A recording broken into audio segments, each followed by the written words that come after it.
ಅನ್ನದಾತ ಸುಖೀಭವ ಕಾರ್ಯಕ್ರಮದ ಸಮಸ್ತ ವೀಕ್ಷಕರಿಗೆ ಈ ವಾರದ ರೆಟ್ರೋ ಟು ಮೆಟ್ರೋ ಕಾರ್ಯಕ್ರಮಕ್ಕೆ ಸ್ವಾಗತ ಸುಸ್ವಾಗತ. ಇದು ಜರ್ನಿ ಆಫ್ ಕನ್ನಡ ಸಿನಿಮಾ.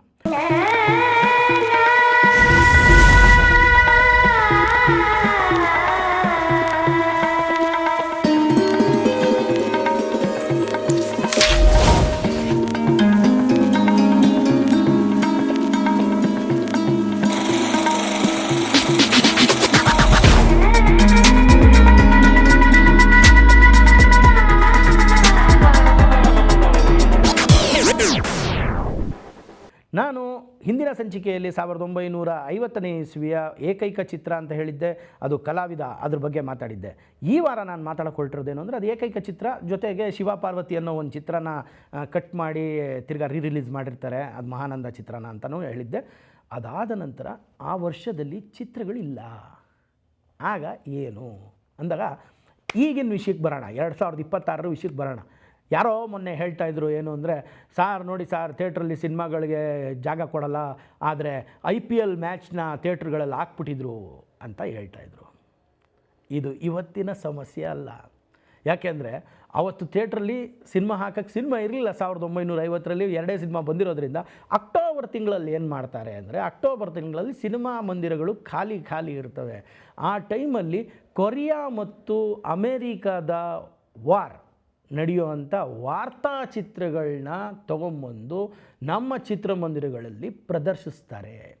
ಇದರಲ್ಲಿ ಅಮೇರಿಕಾದೇ ಮೇಲುಗೈ, ಅಮೇರಿಕಾ ತುಂಬ ಬಲಿಷ್ಠ, ಅಮೇರಿಕಾದ ಬಾಂಬ್ಗಳು ಕೊರಿಯಾದ ಮೇಲೆ ಸುರಿದು ಕೊರಿಯಾದ ಕೈಗಾರಿಕೆ, ಕೊರಿಯಾದ ಉದ್ಯಮ, ಕೊರಿಯಾದ ಹೆಣ್ಣು ಮಕ್ಕಳು, ಹೆಂಗಸರು, ಮಕ್ಕಳು ಮತ್ತು ಅಲ್ಲಿರುವಂಥ ಜನರ ಪರಿಸ್ಥಿತಿ ಯಾವ ರೀತಿ ಕೆಟ್ಟದಾಗಿದೆ ಅಂದರೆ, ಅಮೇರಿಕರನ್ನ ಧೈರ್ಯವಂತರು, ಅವ್ರು ನೋಡಿ ಎಷ್ಟು ಚೆನ್ನಾಗಿ ಭೂನ ಸ್ವಾಧೀನಕ್ಕೆ ತೊಗೊಂಡ್ಬಿಟ್ಟಿದ್ದಾರೆ, ಕೊರಿಯಾ ಭೂಮಿಯನ್ನು ಸ್ವಾಧೀನಕ್ಕೆ ತೊಗೊಂಡಿದ್ದಾರೆ ಅಂತ ಇವ್ರನ್ನ ಅಮೇರಿಕನರನ್ನ ವೈಭವೀಕರಿಸುವಂಥ ದೃಶ್ಯಗಳು ಜಾಸ್ತಿ ಆಯಿತು ಆ ಸಿನಿಮಾದಲ್ಲಿ. ಅಲ್ಲಿ ಒಂದು ಪ್ರಾಬ್ಲಮ್ ಏನಿತ್ತು ಅಂದರೆ, ಕೊರಿಯನ್ನರು ಎಷ್ಟು ಧೈರ್ಯವಾಗಿ ಇದನ್ನು ಎದುರಿಸಿದ್ರು, ಅಮೇರಿಕನ್ನರನ್ನ ಅವರು ಯುದ್ಧದಲ್ಲಿ ಅಷ್ಟೇ ಬಲಿಷ್ಠವಾಗಿ ಮಾಡಿದ್ರು ಅನ್ನೋ ಯಾವ ಸನ್ನಿವೇಶಗಳು ಇರಲಿಲ್ಲ. ಇಲ್ಲಿ ಬರೀ ಅಮೇರಿಕಾದವರು ಬಲಿಷ್ಠವಾಗಿದ್ದರು ಅಂತ ತೋರಿಸ್ತಾ ಇದ್ದರು.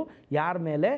ಏಷ್ಯಾ ಖಂಡದ ಮೇಲೆ ಅವರ ದಬ್ಬಾಳಿಕೆ. ನಾವು ಏಷ್ಯಾದಲ್ಲೇ ಬಂದಿರೋದ್ರಿಂದ ಇದು ಒಂದು ಏಷ್ಯಾ ಖಂಡಕ್ಕೇ ಒಂದು ಅವಮಾನ ಆಗಿದ್ರೂ ಭಾರತ ಸರ್ಕಾರ ಹೆಂಗೆ ಇದಕ್ಕೊಂದು ಪರ್ಮಿಷನ್ ಕೊಡ್ತು ಈ ಚಿತ್ರಗಳನ್ನ ಚಿತ್ರಮಂದಿರಲ್ಲಿ ಹಾಕೋಕ್ಕೆ ಅಂತ? ಭಾರತ ಸರ್ಕಾರ ಕೊಟ್ಟರು, ಸೆನ್ಸಾರ್ ಮಂಡಳಿ ಹೆಂಗೆ ಕೊಡ್ತು ಅಂತ? ಯಾಕೆಂದರೆ ಸೆನ್ಸಾರ್ ಮಂಡಳಿಯಲ್ಲಿ ಒಂದು ಚುಂಬನದ ಸೀನು ಅಥವಾ 1.5 ನಿಮಿಷಕ್ಕಿಂತ ಜಾಸ್ತಿ ಫೈಟ್ ಸೀನ್ ಇದ್ದರೆ ಸೆನ್ಸಾರ್ ಮಂಡಳಿ ಕಿರಿಕಿರಿ ಮಾಡ್ತಿತ್ತಂತೆ ಆವತ್ತಿನ ದಿವಸ.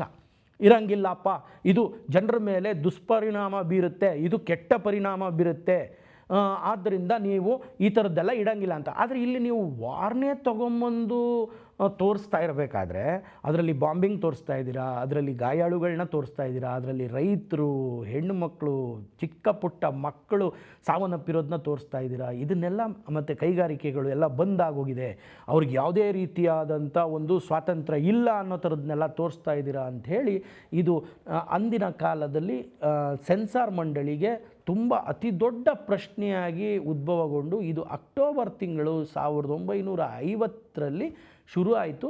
ಇದನ್ನು ಅಕ್ಟೋಬರ್ 2ನೇ ತಾರೀಕು ಚಿತ್ರಗುಪ್ತ ಎಂಬ ಪತ್ರಿಕೆಯಲ್ಲಿ ಇದರ ಬಗ್ಗೆ ಉಲ್ಲೇಖ ಆಗಿದೆ.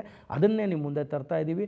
ಆದರೆ ಯಾವತ್ತೂ ತಿಳ್ಕೊಳ್ಳಿ, ನೀವು ಇಲ್ಲೇನಾದರೂ ಹೊಸ ವಿಷಯ ಕಂಡ್ರೆ, ಥಿಯೇಟ್ರಲ್ಲಿ ಈ ಥರ ಎಕ್ಸಿಬಿಷನ್ ನಡೀತಾ ಇದೆ, ಥಿಯೇಟ್ರಲ್ಲಿ ಆ ಥರ ನಡೀತಾ ಇದೆ, IPL ನಡೀತಾ ಇದೆ, ಅಯ್ಯೋ ಹೊಸದು ನೋಡಿ, ಸಿನಿಮಾಗಳೆಲ್ಲ ಹೊರಟೋಯ್ತು, IPL ನಡೀತಾ ಇದೆ, ಸಿನಿಮಾಗಳೆಲ್ಲ ಹೊರಟೋಯ್ತು, ಇನ್ನೊಂದೇನೋ ನಡೀತಾ ಇದೆ ಅನ್ನೋದು ಇವತ್ತಿಂದ ಬಂದಿರೋಂಥ ಸಮಸ್ಯೆ ಅಲ್ಲ.